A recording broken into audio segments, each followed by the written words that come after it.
Quais são as 3 situações que predispõem o seu paciente que acabou de fazer um tratamento de canal com você a ter uma dor pós-operatória mais intensa? E por que é importante você saber isso, né, gente? Porque você sabendo quais são essas situações, você tem como manejar, como alertar o seu paciente, como atuar de maneira preventiva, né, preemptiva diante dessas dores. Você já pode fazer uma terapêutica, dar uma medicação pré-operatória, orientar melhor no pós-operatório, enfim, né? Não vai ter aquele paciente que depois da consulta simplesmente tem uma surpresa de ter uma dor naquele dente que ele acabou de investir ali o tempo dele de investir dinheiro para resolver, ok? Então vamos lá, eu vou te falar quais são essas 3 situações, porque a partir de agora, né, os próximos pacientes, você já vai ficar muito mais atento e poder direcionar aí a sua conduta clínica.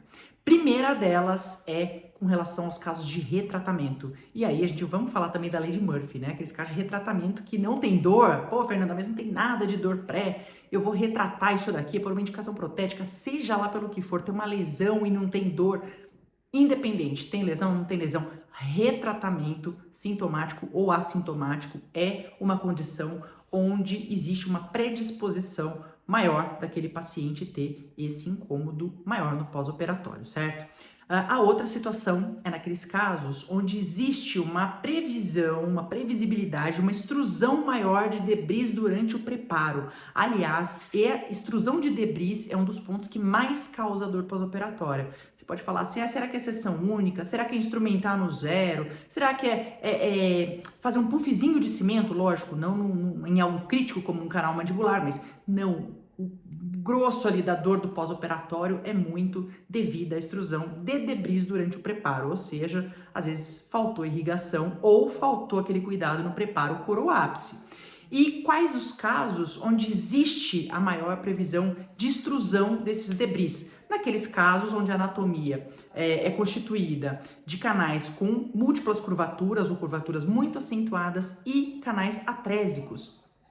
Por que, Fernanda? São casos que já não basta a dificuldade de você tem ali, né, o cuidado, o trabalho a mais que isso dá no preparo, também pode me dar um trabalho pós com um paciente com mais dor? Pode, porque nesses casos você também tem, né, pela atresia do canal, pela curvatura, querendo ou não, né, a irrigação fica diferente. O protocolo, por mais que você siga à risca e deve seguir, né, caprichar ainda mais num protocolo de irrigação para remoção de debris, mas pela própria condição anatômica, a gente sabe que essa lavagem dos canais ela vai ser diferente, não vai conseguir remover aquelas raspas de dentina ali naquele fluxo, refluxo da sua solução irrigadora, como seria de um canal com menos curvatura, um canal com uma amplitude melhor, certo? E o terceiro ponto, que pode ser que esse você nem tinha, falar, Fernanda, beleza, retratamento, tá? Agora a questão do preparo, beleza, mas esse terceiro ponto, você me conta aqui depois se você já sabia,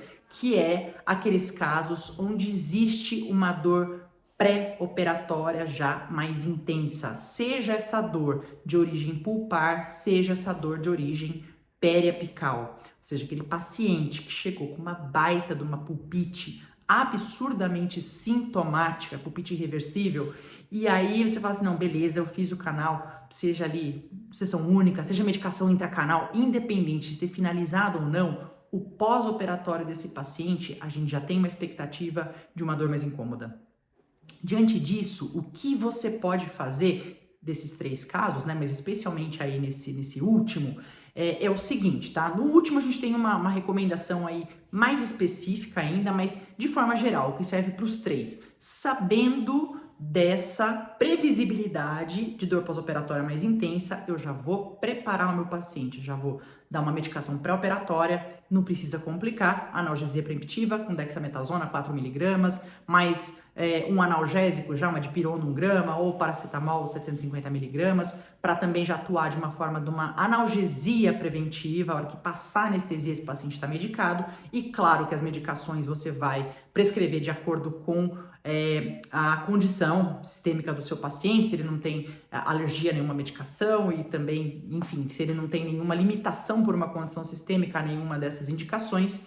E então isso serve para os 3, e aí de forma mais específica para essa questão aí desse terceiro ponto, dessa questão da dor prévia, o que eu recomendo para você? que nesse momento pré-operatório, eu sei que o paciente chega ali, né, no nosso consultório, a gente quer logo aliviar a dor dele, a gente não tá nem muito preocupado, ele, pô, fechei o diagnóstico, beleza, deixa eu aliviar essa dor, deixa eu anestesiar, mas situa, mesmo de uma maneira breve, situa o paciente qual que é a intensidade, né, como que essa dor caracteriza da melhor forma. Por que isso? Nesse pré-operatório, é comum o paciente falar assim, poxa, de 0 a 10, quanto tá a sua dor? Aquela dor excruciante, pensa só, tá 20, né? Tá 100. Por quê? Porque tá uma dor que tá acima de qualquer medida para ele naquele momento. E a dor do pós-operatório, você seguindo as orientações, fazendo toda essa terapêutica pré, caprichando na terapêutica pós, essa dor ainda pode estar intensa. Só que esse intensa, para esse paciente, ele pode ser ali, às vezes um 6 de 10, um 7 de, não vai ser 7 de 10, um 6 de 10, 5 de 10. Só que se você não situa, você não ajuda esse paciente a ter uma referência, no pós-operatório vai parecer, às vezes, tudo igual para ele. Fala assim, nossa, eu cheguei lá com dor, paguei pelo tratamento, fiquei lá 2 horas na cadeira e agora saí, passou anestesia, meu Deus do céu, eu tô vivendo inferno. Então, para a gente não correr esse risco e o seu paciente ser pego de surpresa, né, vale a pena pontuar muito bem e ajudar esse paciente nessa percepção para ele ter ali a dor. A gente não quantifica, né, matematicamente, a gente não tem uma coisa ali tão precisa, mas a gente tem como trazer através de scores, né, através de escalas, a gente tem como trazer essa aproximação, certo? Então, deixe seu comentário aqui para mim, compartilhe comigo aí se você, com seus colegas aqui também, se você já passou por uma situação de dor pós-operatória, assim, que te tirou do eixo e de repente você traz pra gente aí, né, um caso diferente. A gente aprende com certeza com as nossas próprias experiências, mas a gente aprende também com a experiência do colega, e quanto mais a gente compartilha, né, mais aumenta o nosso mapa, aumenta a nossa bagagem clínica aí de maneira conjunta, tá certo? Um grande beijo e a gente se vê no próximo vídeo.